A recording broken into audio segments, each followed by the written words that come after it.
esses poemas deixaram de ser bombas para mim, talvez, depois que eles foram escritos. Mas são bombas que eu vou lançar para os outros, porque os outros precisam também, ao meu ver, ler e ouvir um pouco do que é dito ali.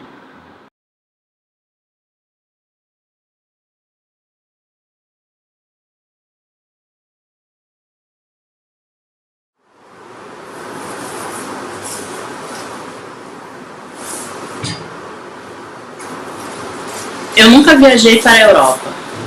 Meus colegas de profissão riem assim constrangidos quando digo séria. Não, eu nunca viajei para a Europa.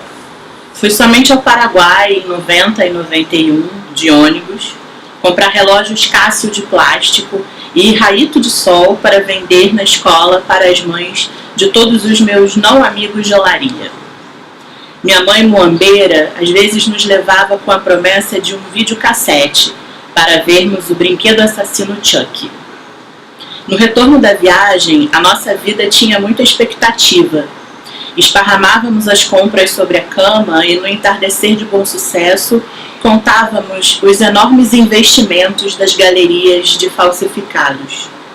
Não, eu nunca viajei para a Europa.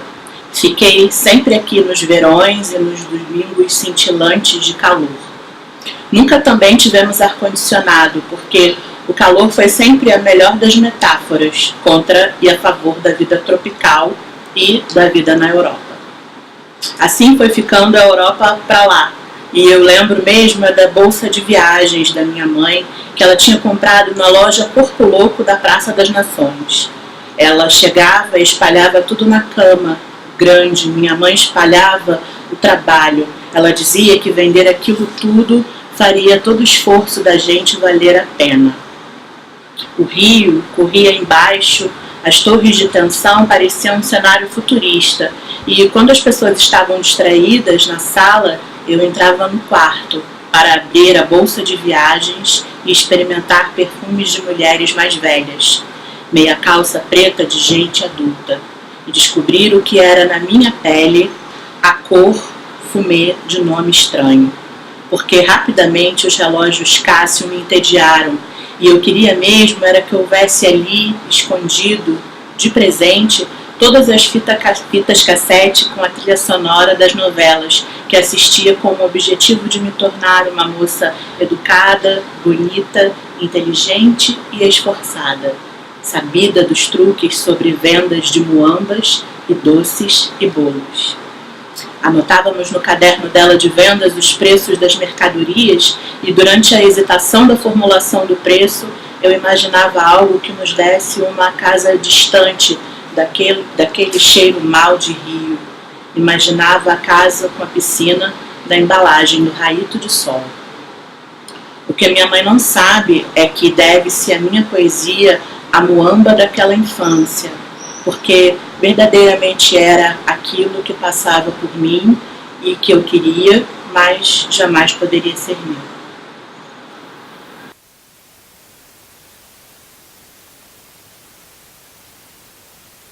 Esse poema eu escrevi, eu acho que no início de 2017 ou no final de 2016 mais precisamente, e foi curioso porque era o primeiro momento em que eu ia para a Europa.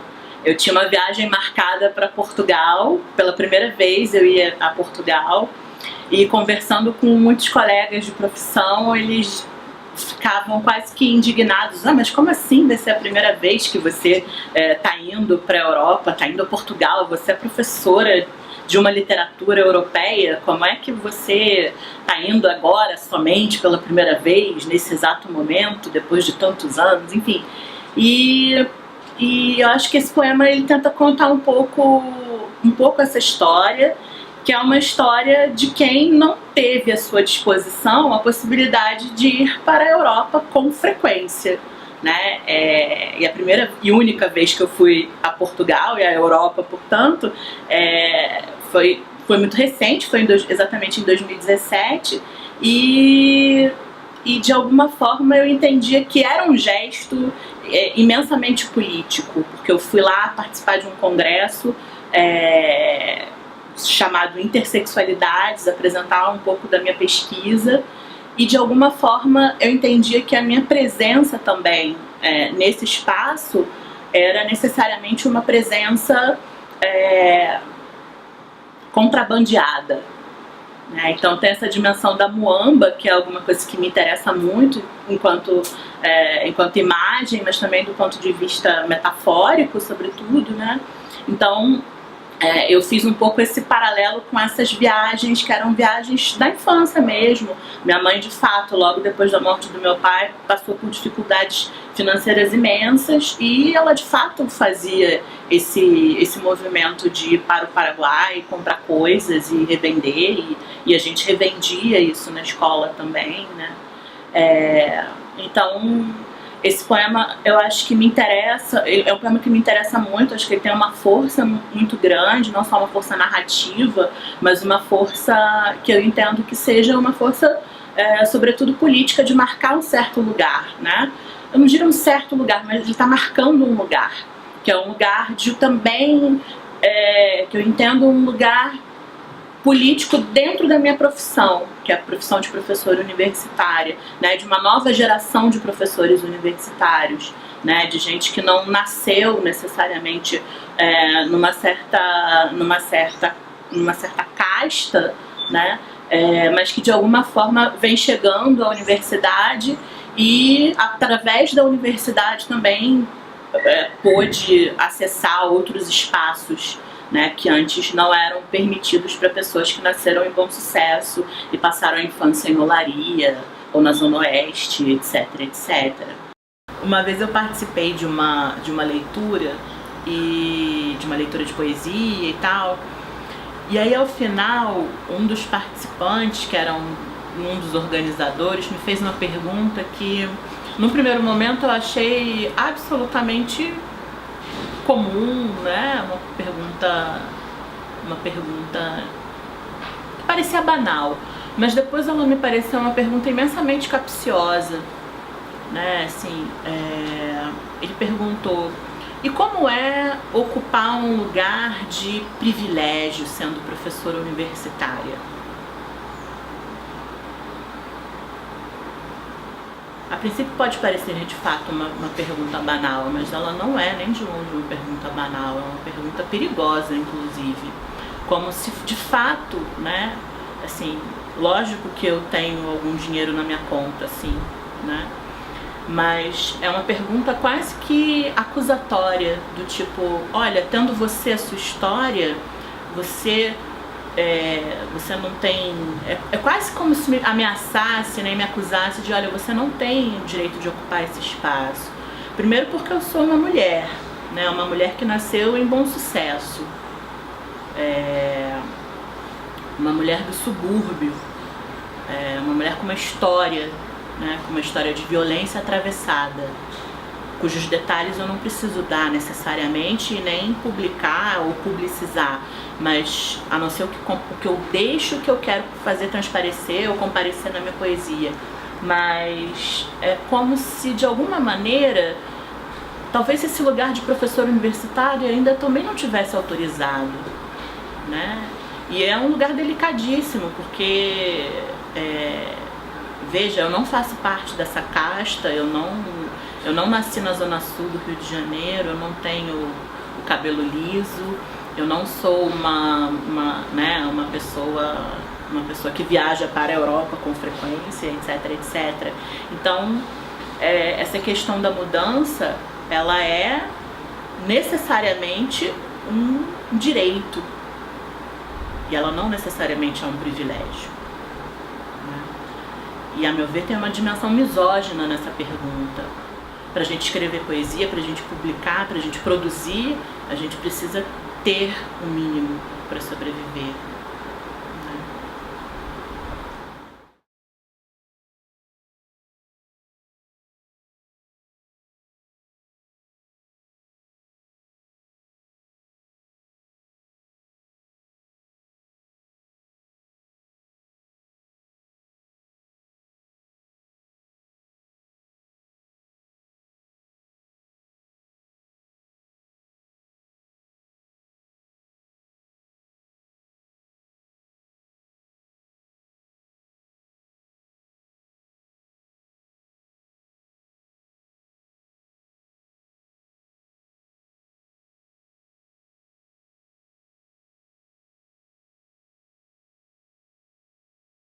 O Onde Estão as Bombas, que é o meu terceiro livro, né, que ainda é inédito, tem uma engrossada de tom. Né?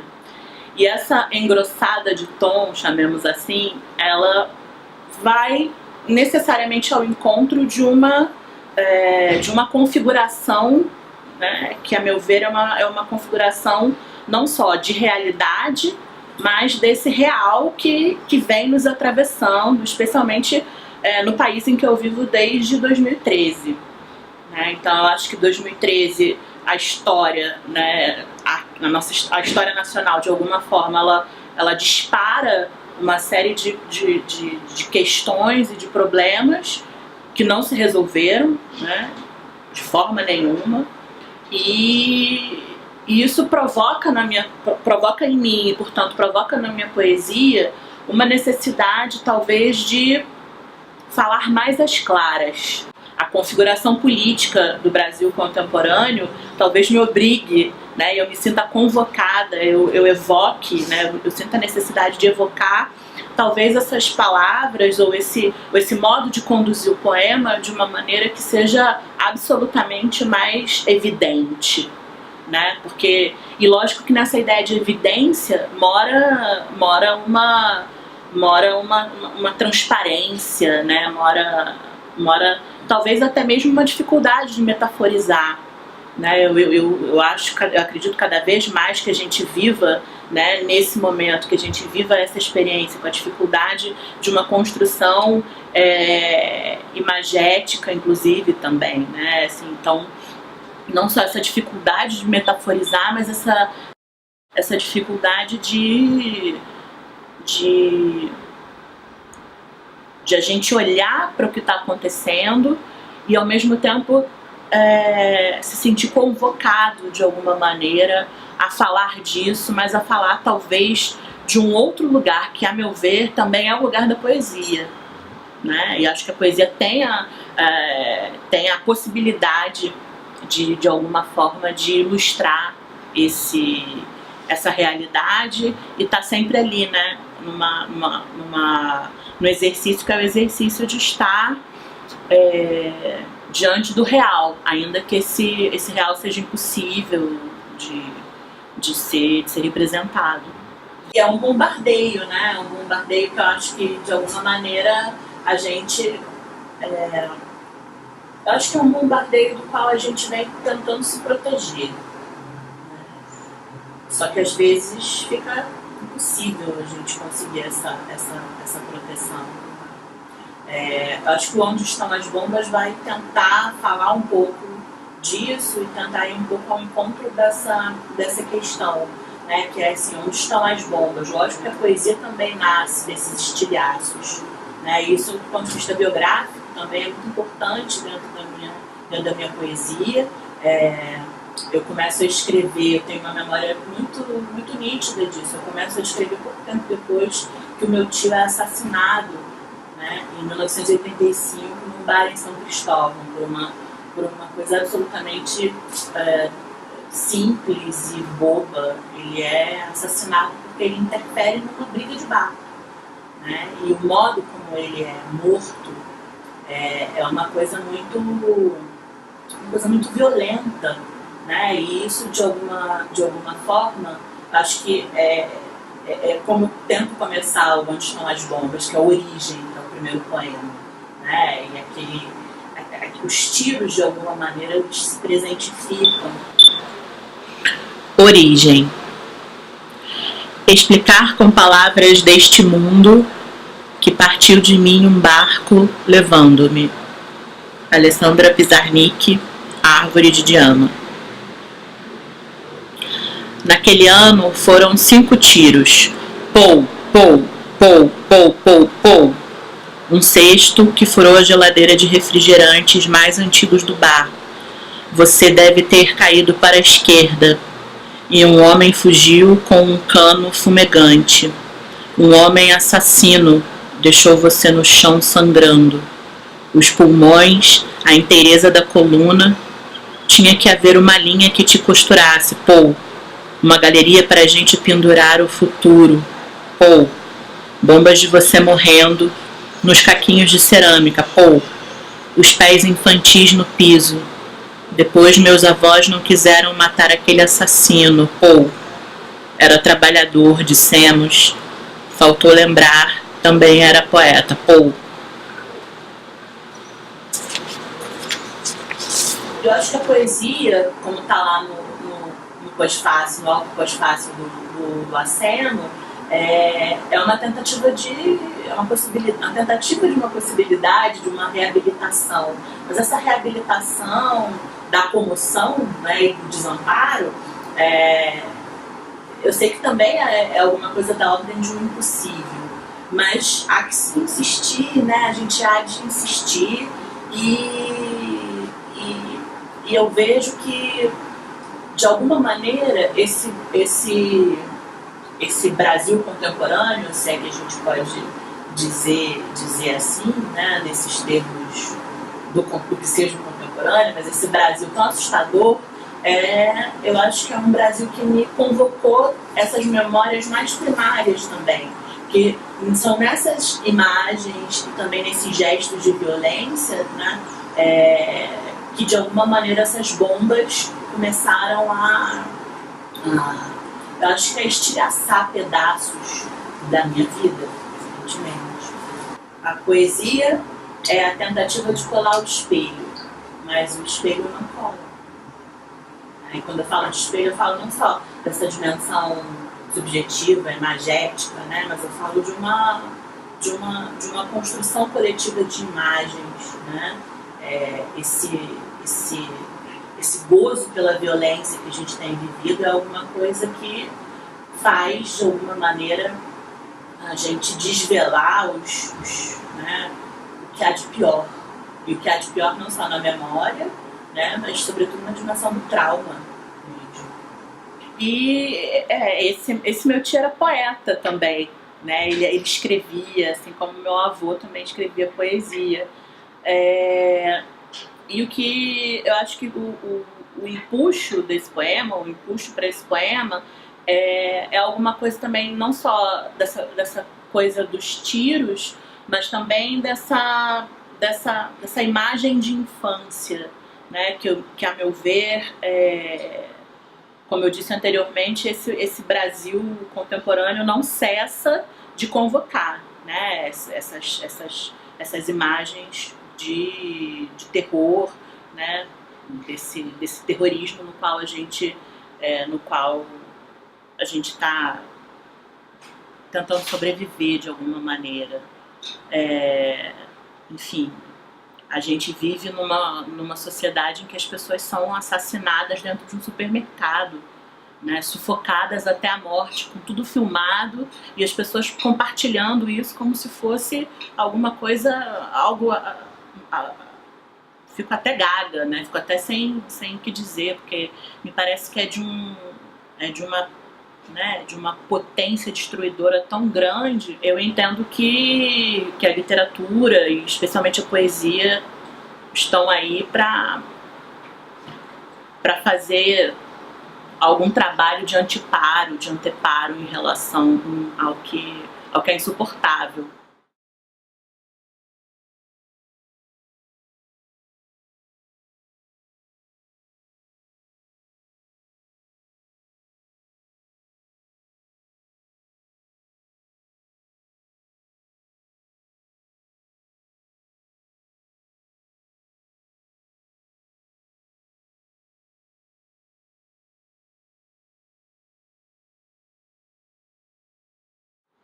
Eu acho que tem uma questão também aí numa voz de mulher que escreve poesia e que está escrevendo poesia que a gente poderia chamar, como você colocou, de poesia panfletária.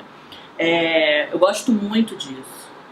Eu gosto muito disso porque por muito tempo, né, sei lá, séculos, as mulheres foram impedidas de escrever o que quer que fosse. Todo mundo sabe disso, né? Não estou contando nenhuma novidade aqui. Embora eu não esteja querendo dizer que o que a gente faça seja absolutamente original. Não se trata disso. O que eu estou querendo dizer é que escrever poesia panfletária hoje em dia para mulheres, né, mulheres escrevendo poesia panfletária, hoje talvez seja alguma coisa que as mulheres estejam querendo fazer, né, porque talvez tenha chegado um momento em que seja preciso falar e falar com essa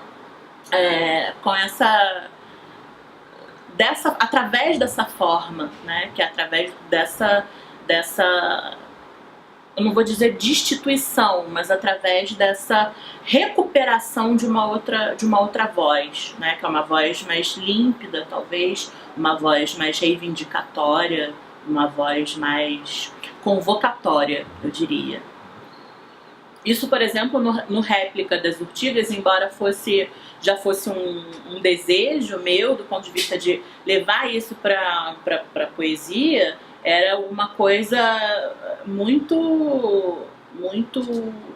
metaforizada, né? O único poema dentro do Réplica das Urtigas que pode remeter a alguma questão relacionada a isso é o Dani, por exemplo, né? Que tem uma ambiguidade forte ali, tem uma potência, mas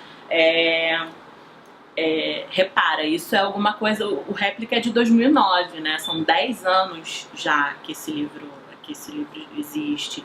Então eu tinha cuidado, eu tinha muito medo, né, como um livro de estreia, de alguma forma, de deixar isso se evidenciar. Embora a minha vida naquela época eu já estivesse num relacionamento lésbico, que fosse visível, né, todo mundo sabia, enfim, minha namorada na época era conhecida por todos do meio acadêmico, inclusive, e do meio editorial, no qual eu nem circulo tanto, assim, isso não era um problema do ponto de vista social, cultural, mas me parecia um problema dentro de um livro de poesia.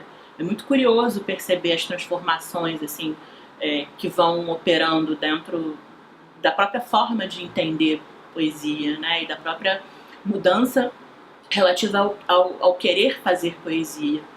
Então, eu entendo que isso foi alguma coisa muito determinante, que se exigiu, e se exigiu, evidentemente, no aceno. Não tem como deixar, não tem como não falar, né? É uma questão wolfiana, é um teto todo meu. Eu só posso falar disso a partir do momento em que eu me torno professora universitária, servidora pública federal, né? E na Bahia eu tomo posse como professora de uma universidade pública e me sinto à vontade, talvez, para começar a escrever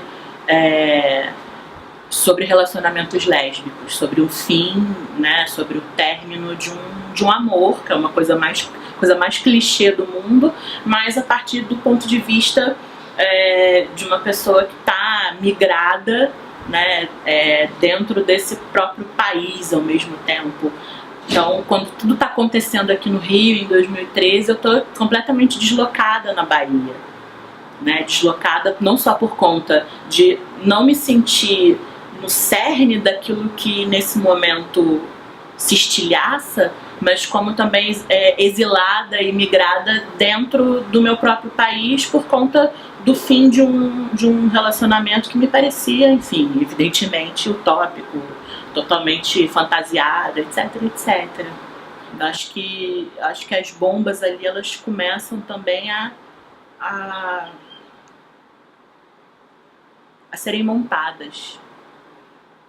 E acho que não posso deixar de dizer isso, né? Acho que é um livro em que essa dimensão da sexualidade, ela é muito, muito evidente e lógico, eu corria um risco muito grande ao escrever esse livro. Era um livro necessário nesse sentido, porque era um livro de alguma forma em que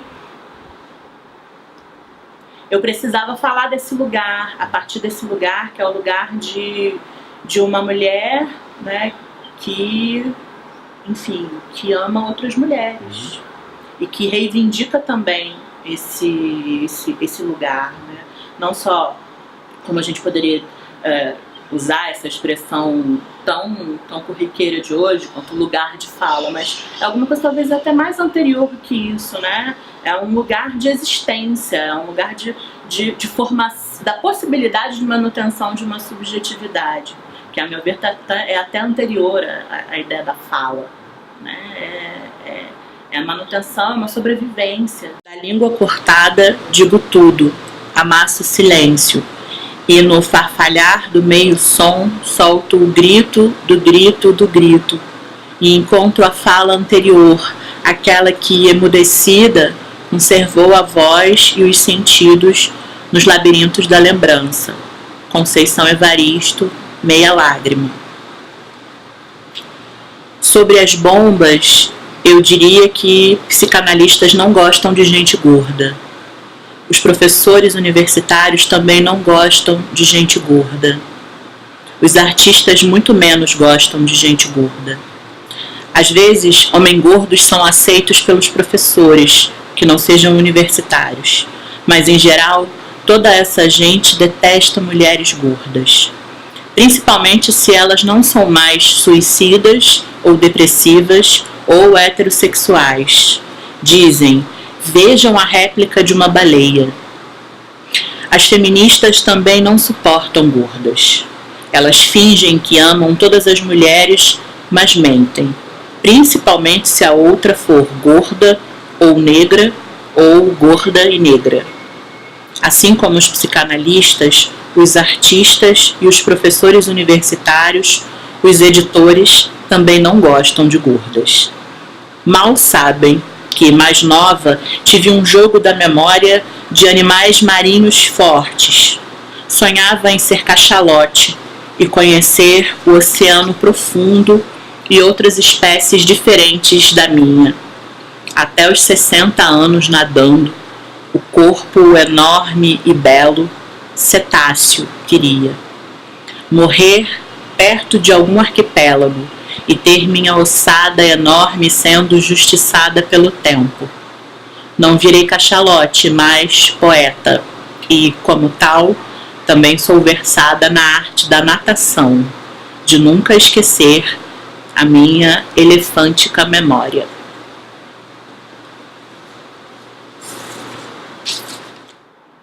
E é imensamente difícil fazer isso.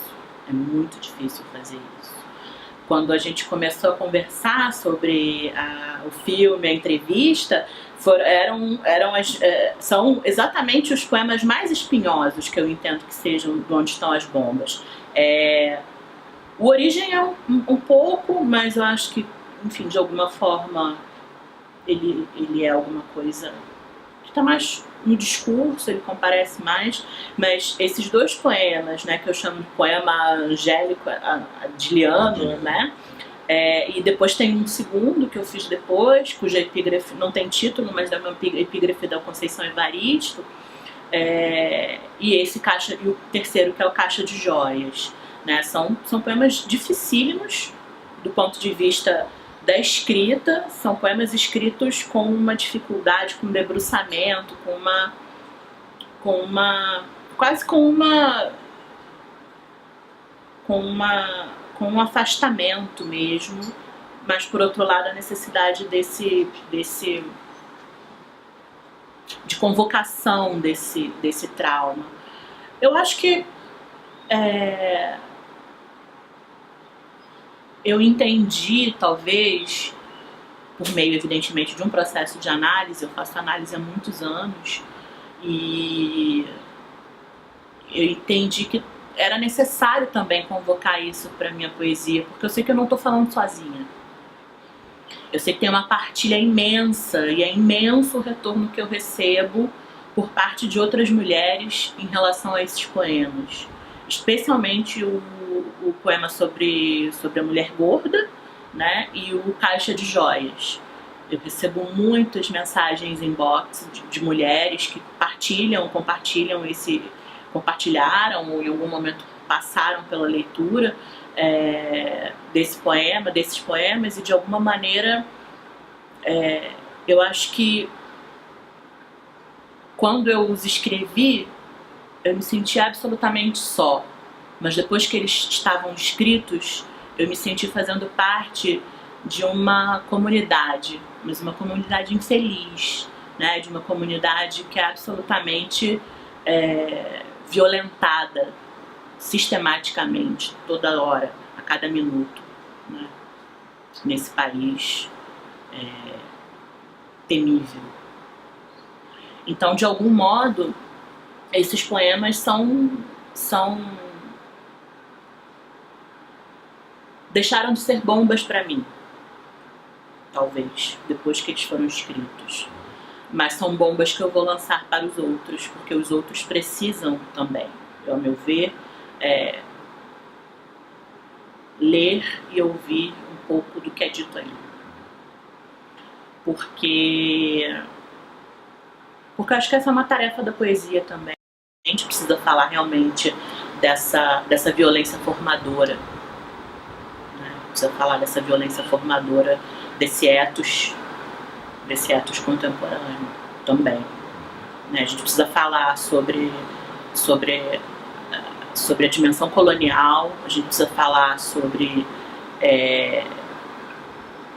a perspectiva racial do que nos aconteceu, a gente precisa falar sobre o que é racismo no Brasil, a gente precisa falar sobre a ditadura, e a gente precisa falar sobre o genocídio de mulheres, a gente precisa falar sobre o genocídio do povo negro nesse país e de gente pobre. E eu acho que por muito tempo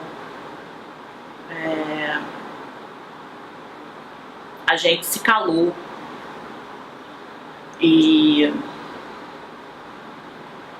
Mas felizmente a gente vive também, eu acho que a partir das demandas do feminismo, a gente vive um contrabando, um contramovimento. A gente vive a época do bolsonarismo, mas a gente vive também a contemporaneidade de um movimento feminista que não vai abdicar, né, dos seus direitos mínimos. Nós não teremos filhos de estupradores. Acho que é isso. Caixa de joias. Não lembro exatamente qual era teu nome, se Rodrigo, Rafael, Ricardo, Renato. Eu usava um anel para dedos largos, tucum certamente, jamais marcacita. Vinha de Cordovil pela Penha aos 13 e sabia que no caminho da poesia haveria de atravessar vielas variadas do subúrbio. E a defloração do corpo era um preço caro que as mulheres pagam muito cedo como pedágio para permanecer vivendo. Fiz parte muito tempo do grupo de fêmeas que desconheciam a diferença entre romance e estupro. Não lembro qual foi o nome que você disse que era o seu, porque eu era jovem, embora fosse muito tarde. Não havia água para que eu me lavasse e saí com uma blusa de ursinhos retorcida, talvez manchada. Você me deixou num ponto de ônibus e enquanto aquela arrebentação doía, eu rodava o anel entre os dedos na noite da Praça do Carmo, sozinha. Pensava no balé Gisele, na moça magra, na ponta dos pés, gigante e brilhante. Eu com um anel de pobreza na ponta dos dedos, pequeno. Você em cima de mim há 1 hora, gotejando uma mentira que parecia amorosa. Então houve uma cena que fez nascer o poema. Descruzei os braços, prendi o cabelo por causa do calor, muito em câmera lenta, porque nunca marcacita, e fiquei novamente nua. Nada aconteceu além disso, como num clipe do Anthony and the Johnsons, e nem mesmo nenhuma palavra ou pessoa me salvou. Mas saber o trânsito da Penha, reconhecer os ônibus, suas cores e dobradiças, me fez atravessar o tempo das garagens, onde assisti a perda do noivado inexistente, Gisele, tutus, perdas de marcacita, onde perdi tudo, ficou uma mão aberta na porta daquele cômodo mofado. Vão-se os anéis caídos nos bueiros do subúrbio, fincam-se os dedos no silêncio do corpo curado no curtume.